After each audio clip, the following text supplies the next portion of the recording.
Now, how about them damn Celtics? And we are back with another How About Them Celtics video. Sam and I are here recording on Friday, December 13th, talking about Payton Pritchard. I don't think I said that right. Payton Pritchard, which we so often have done this season.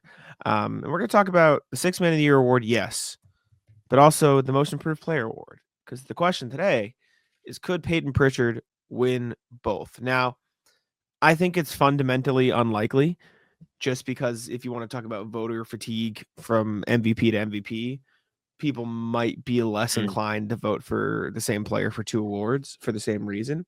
But I don't think it's unreasonable to discuss it. So here we are. Here we are. I mean, it really does feel like Pritchard has made this massive jump this year. And it's kind of funny the way this award works is typically a guy will go from 20 to 23, 25 points a game, and it feels like a massive shift because that player has now become a top two option on their team. And that really stands out to like everybody that would vote on this.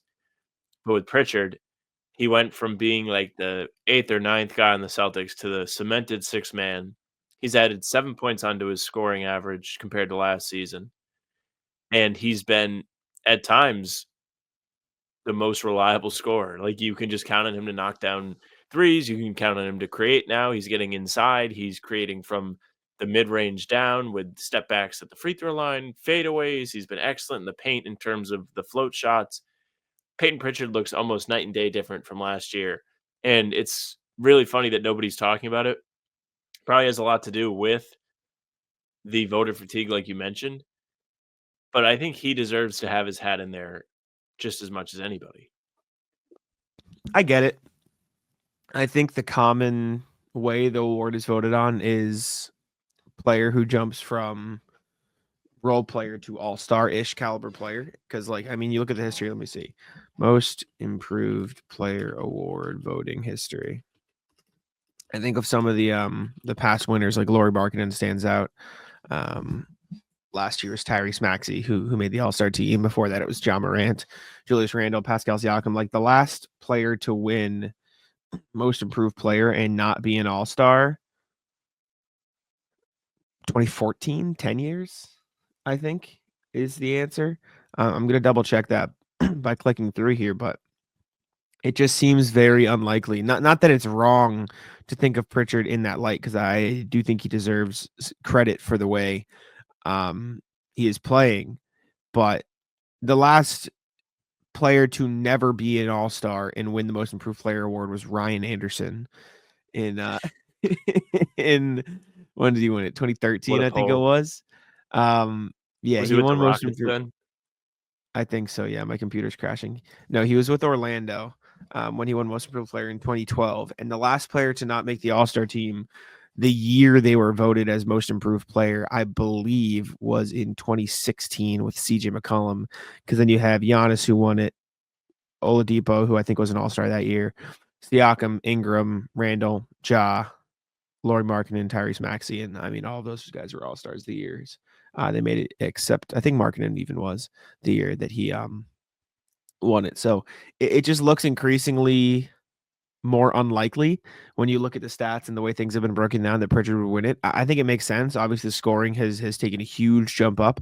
I also think in a lot of cases, not that it's impossible, because I think some of these guys like Maxey and John Morant have. I almost feel like people are more likely to vote for a player who switched teams and took on a larger role. I mean, you put in some of the odds here for most improved players, and Dyson Daniels immediately stuck out to me. I feel like he should be a front runner. I think Jalen Williams makes a ton of sense too, because he has taken a big jump, and I think there's a pretty damn good chance that he's an all-star this year as well. So I think that makes some sense, but I don't know. It just feels very unlikely based on the past parameters of the award that Pritchard will actually finish in like even the top three. Yeah, looking at some of these guys that are favored, right? You mentioned Daniels and Jalen Johnson. Both these guys have exponentially gone up in terms of their production, their importance. I mean, Daniels gets traded to the Hawks this summer and fits right in. All of a sudden, he's this defensive juggernaut that everybody's talking about.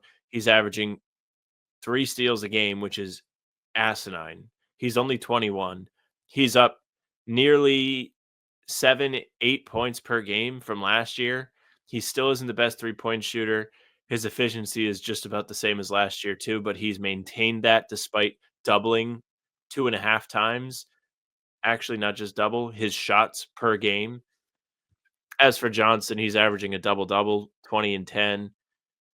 His points only went up 4 points, but you can really feel his impact on the Hawks just so much more this season. It has a lot to do with them actually being competitive. The numbers aren't massively upped from last year, but the The impact is. difference between Johnson and a lot of these other guys, though, is most of these other guys, it's only their points that have gone up. Johnson is averaging 3 more Across the points, board. 2 more assists, 2 more rebounds. Like he is sort of doing a little bit more of everything. And then Jalen Williams, who I think I briefly mentioned too, like he's probably definitely going to be an all-star. Jalen Johnson will more depend on what the forward position looks in the East, but like the Thunder are one of the top teams in the Western Conference. Jalen Williams is averaging 25 and 5 on 50-38 splits. Like those are all-star numbers. He is very clearly improved. He should probably be an all-star this year. So as much as Pritchard should or could be in the conversation, I just don't know how realistic the path for him winning some of those votes is going to be. I mean, if I had to pick right now, Tyler Hero is on here too. Evan Mobley's on here too. Norm Powell. If I had to pick right now, I'd probably vote for one of the Hawks guys, Johnson or Daniels. I don't know. It's just tough unless those guys fall off and Pritchard takes even more of a step for me seeing him being a serious candidate, even though I think it's like worthy of discussion. I think that both the Hawks guys feel like they should be the favorites. On FanDuel, which is where I pulled the odds, it is Jalen Williams, then Hero, then the 2 Hawks guys. Jalen Williams is only up 2-3 points a game from last year. He's less efficient field goal wise, less efficient from 3. He added, like you mentioned, to the other aspects of his game. He's up 2 boards a game. He's averaging a half assist more. He's doubled his steals. But I don't think his change has been as drastic as these other guys. This award is really more about, you mentioned it, the jump from being a promising player to actually showing that promise.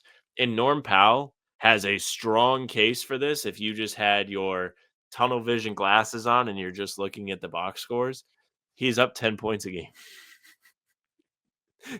And he's been more efficient than last year by almost like doubling his shot attempts. Not doubling, but he's up 6 shot attempts per game from 10 to 16. He is more efficient and he has added 10 points to his points per game average. That's a pretty good case for it, to be honest with you, but it doesn't really help his case that he's 31. Everybody already knows who Norm Powell is. And I don't think anybody is like moved by this. Nobody's like, this is the most incredible thing I've ever seen. Norm Powell averaged 19.6 points a game in the 2021. That's the thing. Yeah. Yeah. Like he's done this before. He's just kind of back.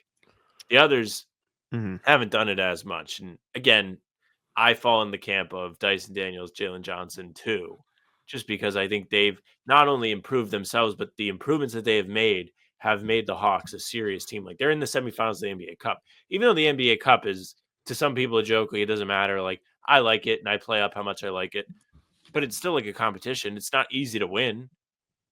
You still have to compete. Well, I think even more importantly, they're 2 games above 500.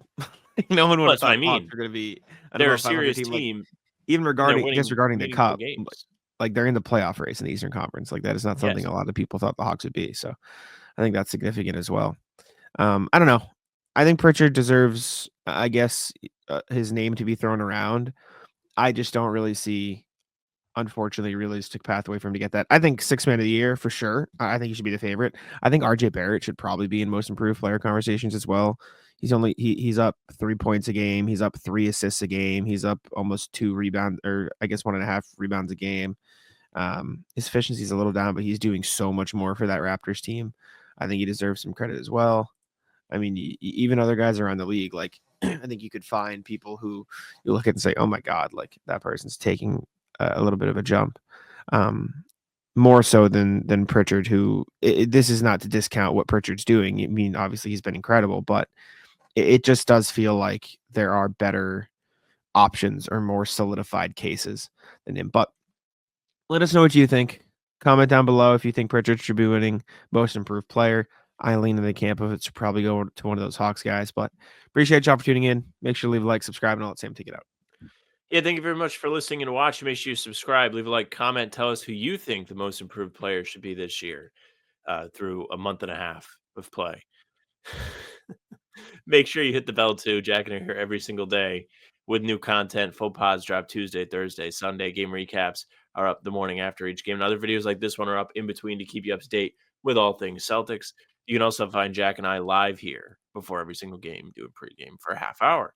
You can find us on Spotify and Apple too. All pods and recaps are up there. So if you follow us, it'll go right to your feed. If you leave a 5-star review, we'd appreciate that very much, as it does help us reach more people. You can email us, hbtcpod@gmail.com. We love to read your emails. We read them every single time we do a podcast. So get them in, hbtcpod@gmail.com. Our socials are at How About Them C's for Twitter, Instagram, and TikTok. Facebook is the name of the podcast. All streams are on there. They're on YouTube, and they're on Twitter. Jack's Twitter's at Jackson NBA. Mine is at Sam LaFrance NBA. That's it for us. Bye. Taco. Come on. Taco.